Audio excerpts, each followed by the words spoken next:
Question number 152 का solution आज हम करने वाले हैं मैथ का। दो ऐसी संख्याएं हैं जिनमें से पहली संख्या को 2 बार और दूसरी संख्या को 3 बार जोड़ा जाए तो उसका योग 100 प्राप्त होता है। तो पहली संख्या को 3 बार और दूसरी संख्या को 2 बार जोड़ने पर 120 प्राप्त होता है। तो बड़ी संख्या कौन सी होगी?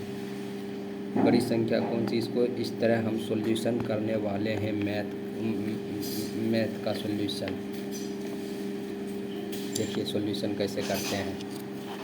सॉल्यूशन जो है पहले या तो पहली संख्या को 2 बार दूसरी संख्या को 3 बार और दोनों को जोड़े तो हमको 100 प्राप्त हुआ। इसको इक्वेशन यानी समीकरण फर्स्ट माने।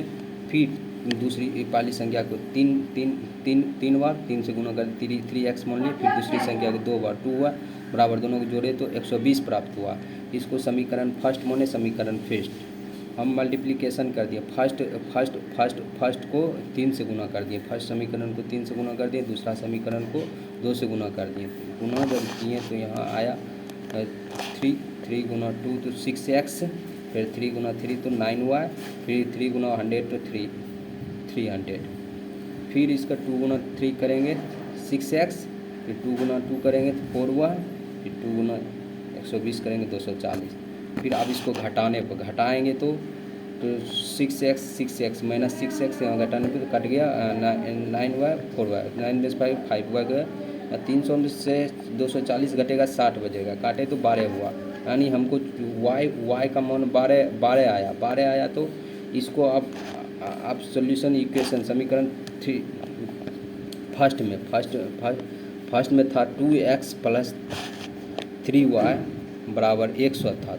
y का मान जब आया 12, y का मान कितना निकला था? 12 निकला था। 12 गुना 3 कर देंगे तो 12 गुना 3 किए तो 12 3 36। 36 में से अगर 100 में 36 घटाएंगे तो कितना होगा? 2x बराबर 64 हो गया। 64 हो गया तो x का कितना बार में कटे? 32 बार में। यहाँ पूछ रहा है क्वेश्चन क्या पूछ रहा है? क्वेश्चन पूछ रहा है दो ऐसी संख्या जिनमें से पहली संख्या को 2 बार और दूसरी संख्या को 3 बार जोड़ा जाए तो 100 प्राप्त होता है। पहली संख्या को 3 बार और दूसरी संख्या 2 बार जोड़ने पर 120 प्राप्त होता है। तो बड़ी संख्या पर तो बड़ी संख्या x का मान 32, इसका आंसर 32 होगा। क्वेश्चन नंबर 1 का सॉल्यूशन इसी तरह करेंगे।